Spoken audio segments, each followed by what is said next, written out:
Inflation, high mortgage rates, high interest rates from the Federal Reserve, my dollar not going as far as it used to, high food prices, gas prices, all this stuff. How will I survive in a specific city, especially Phoenix, Arizona? Well, I'm glad you came to our video here today because we're going to cover the cost of living if you want to live in this amazing city of Phoenix, Arizona. And by the way, thousands, tens of thousands, hundreds of thousands of people have determined over the past just year to make that their choice. And they're coming to Phoenix in droves, guys, but there's a reason why, because cost of living is still decent. For a large city in the United States, we still have a decent cost of living index where it's halfway affordable, still hanging on here for a major city compared to the other ones across the country. So we're gonna do just that. We're going to figure out and determine how does Phoenix compare to other major cities across the US. And this video is going to break it down for you right now. But first, if you don't mind, just go ahead and subscribe to our channel. We'd really appreciate that. We're putting out content at least 2 times every week, and we're doing YouTube lives to just make sure we're doing all that we can to keep you fully updated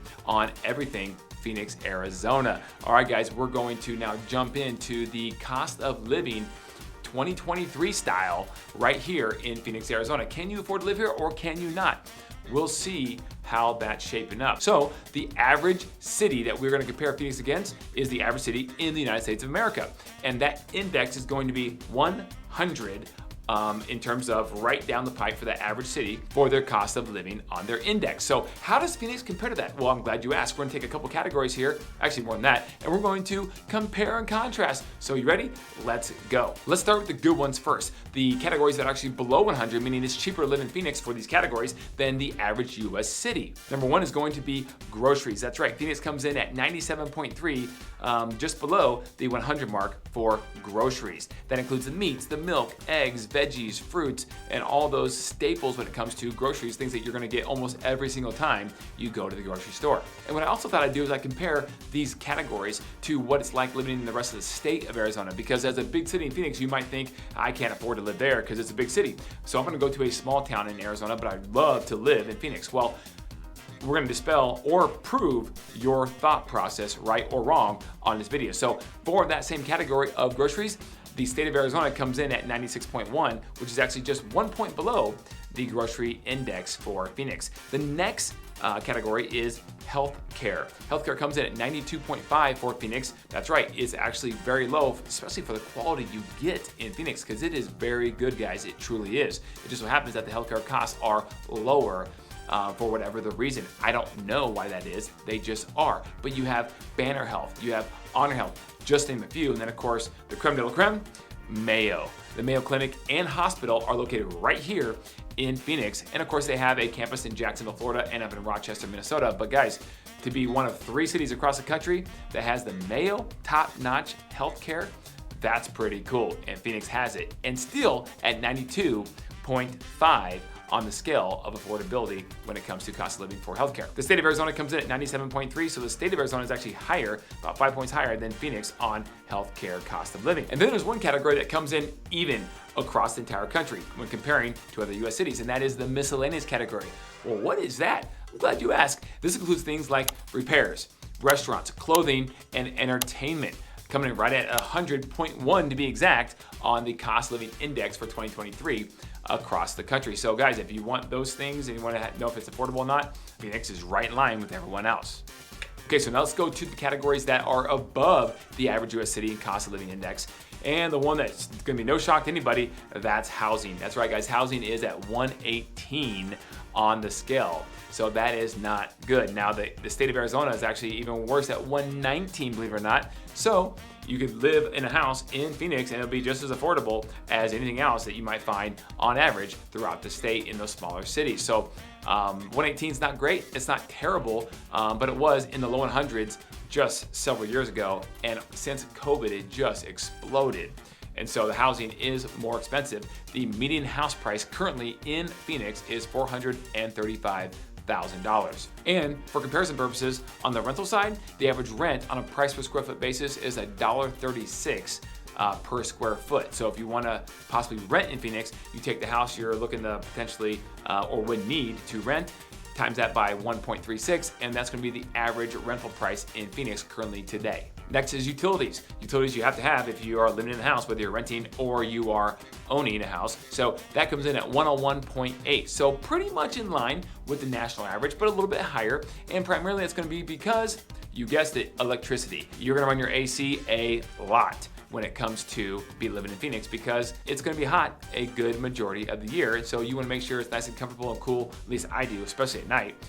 So we crank that sucker down, and the bills do go up. But remember, the utility companies, electricity companies in Phoenix will allow you to have different plans of on-peak or off-peak usage. So the smart thing to do is to create a plan that works for your lifestyle, in which you know you won't be using your major appliances during the on-peak timeframes. For us, our plan is 4 to 7 on-peak. So from 4 to 7, when we run a major appliance, it's going to cost a little more per kilowatt hour, which is not great because they hammer you on that, let's be honest.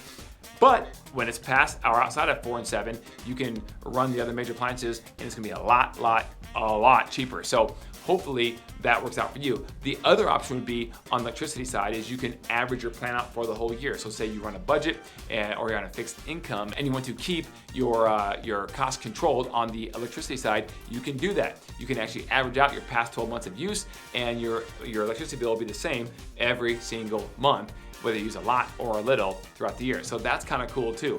Just a couple options you can do when it comes to your utility bills here in Phoenix. And speaking of utility bills across the state, it comes in at 102.7. So actually utilities are more expensive even outside of Phoenix. And I guess you have some more seasonal weather in most other places, at least in northern Arizona, when it comes to, snow and you actually get cold weather. You have to use gas or gas heat and more of that. But you also have plenty of population live south of Phoenix too, in Tucson, Yuma, places like that also. So it's interesting, but utilities for whatever reason are a little bit cheaper in Phoenix than they are the rest of the state, but just a smidge more expensive than their average US city. The next one is transportation, guys. Public transportation comes in at 117. And it's not just public transportation, it's just transportation in general. So your cost of your car expenses.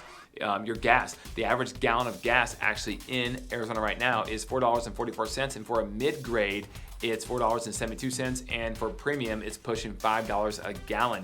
Whereas conversely, on a national basis, the average gallon of gas today is at $3.94. So you're looking around 50 cents more for a gallon of gas in Phoenix. It is a little more expensive. And for Arizona, it comes in at 107. So overall, what this means is that you have a rating of 108.7 for Phoenix compared to the average US city, and the state of Arizona has a rating of 106. So overall, it's a little more expensive to live in Phoenix than it is the rest of the state of Arizona, not by much, and then it's 8 points higher than the average US city across the board. So again, very affordable for a major city that has a lot of things going for it for you if you're going to potentially move or live in Phoenix, Arizona. And I will say this, I actually want to talk about one more thing when it comes to Arizona, and that is the state income tax. Now we all know that property taxes are really low in Arizona, and sales tax is a little bit higher than the national average at 8.3%, but the state income tax is amazing, guys.